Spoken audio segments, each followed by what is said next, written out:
Hey, good morning. Welcome to the morning brief. Today is Monday, March 2nd. So, what's going on from forexfactory.com?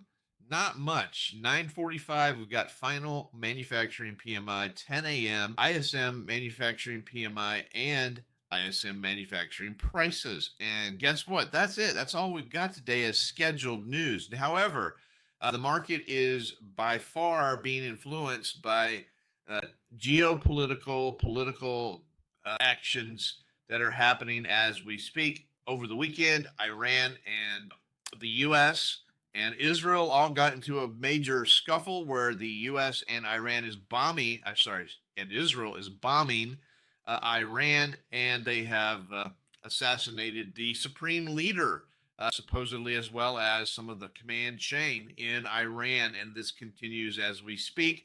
I was just watching a briefing on Bloomberg and giving all the details. This is going to continue on for several days, maybe even several weeks.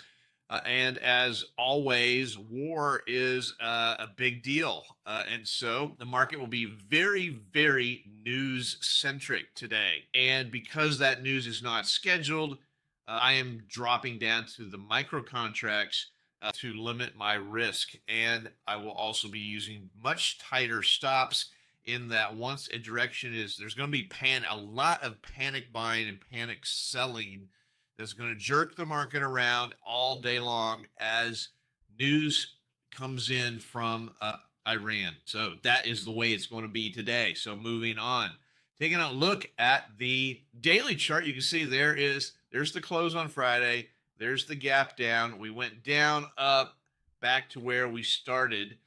So not too bad considering. Where can we go? This low volume node on the high side, 68.70. On the bottom side, there is a major low, 67.42, which is below this low from a couple of weeks ago and would technically break this sort of consolidation band. Friday, we had better than average volume, but really not too much to worry about or look at as interest, considering it was a down day. Yeah, we're sort of still moving sideways. So long term, uptrend, medium term, sideways, short term. Well, this will be our third day down. I'm going to say negative on the short term, and we'll see where that goes. Looking at the inventory. So inventory was positive on Friday on negative price action. This is a buy the dip, folks, again. And this pattern is going to continue until it doesn't. It seems pretty obvious, right? This pattern will work until it doesn't. Yeah, well, it's going to work until it doesn't. And when it doesn't, it's going to be really ugly because there's lots of people that buy into the market's down, let's buy. It's a buying opportunity. And this is mostly fueled by retail traders, but I think that even the institutions have bought in on it at some point.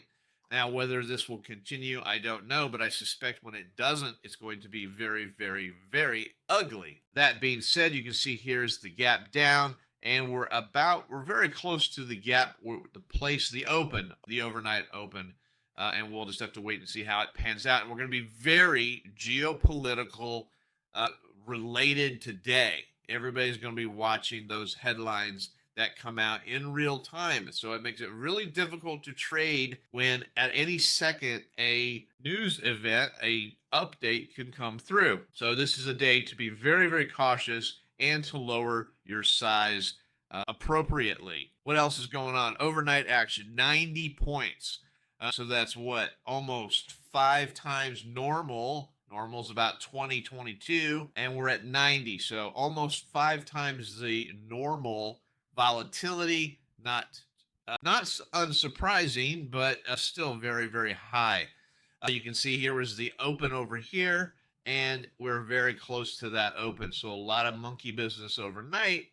Very news driven again. So where do we have support and resistance? Got some resistance, 68.40, 68.50, 68.60, basically on the 10s, jumping up to 68.75. There's minor levels all the way up to 6,900. On the bottom side, where is support? There's nothing concrete. It's just a lot of small levels. 67.95, 67.80, 67.70, 67.60. Then it goes down by the 10, 67.50, 67.40, all the way down to 6,700. But when we have geopolitical risk like this, and it's a news-driven market, support and resistance levels just honestly don't work very well because there's so much emotion in the market. Again, a great reason to A, not trade, B, lower your risk by going to a smaller contract or dropping the number of contracts that you are currently trading.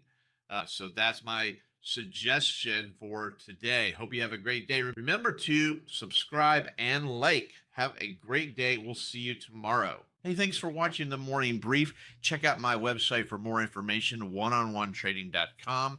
Take a look at the Troy levels and trade location finder for the futures markets. Help you find those levels of support and resistance that are just so hard to find. I also do personal coaching and mentorships. So go ahead and take a look at my website, oneononetrading.com.